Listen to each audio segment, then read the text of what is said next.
kana yasvika payday, zvese zvichanaka.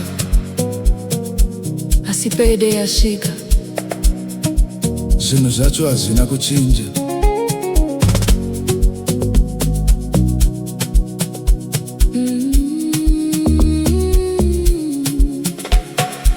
Ndakamirira mwedzi wese, ndichivaka tariro mumwoyo, ndichiti vana vachafara, ndichiti zvikwereti zvichapera. Asi mari payakasvika, yakauya ishoma pane zvandaitarisira.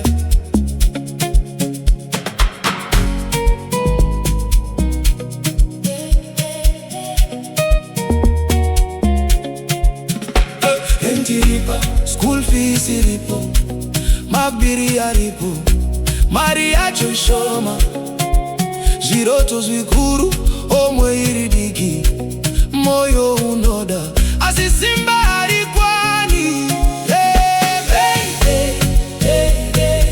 Taimirira payday, asi hapana chachinja. Mari yacho yapfuura semoto wemapepe, zvandaitarisira hazvina kusvika. kondoita sei, Ndoita sei kondoita sei, kana mari isingakwani, tinoshanda asi hatisviki, tinorota asi hatisviki, asi hatisviki. Mai vari kumusha vakamirira, vana vari kuchikoro vakamirira, shamwari dzichiti ndibatsire, asi ndiwo ndakamirira. Ndinovara rimwe gomba, mamwe maviri ovhurika, ndinoseka pamberi pevanhu, asi mukati ndiri kurwadziwa. hazvisi zvekuti handishande, Hazvisi zvekuti handedze, asi mutoro wakakura, kupura zvandinotakura. ndine zviroto, Ndine chido, asi mukana mudiki, uye mari yacho ishoma.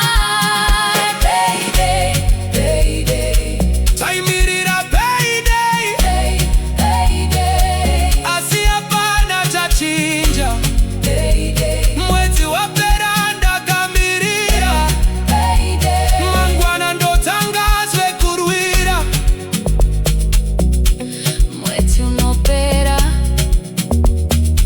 tinomirira zvakare, Chichivimba kuti rimwe zuva, zvinhu zvichanaka.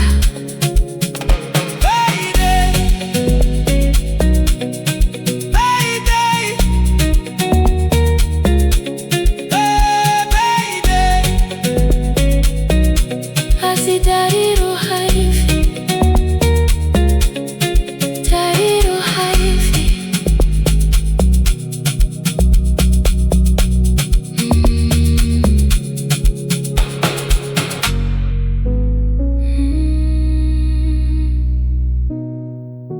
Mm.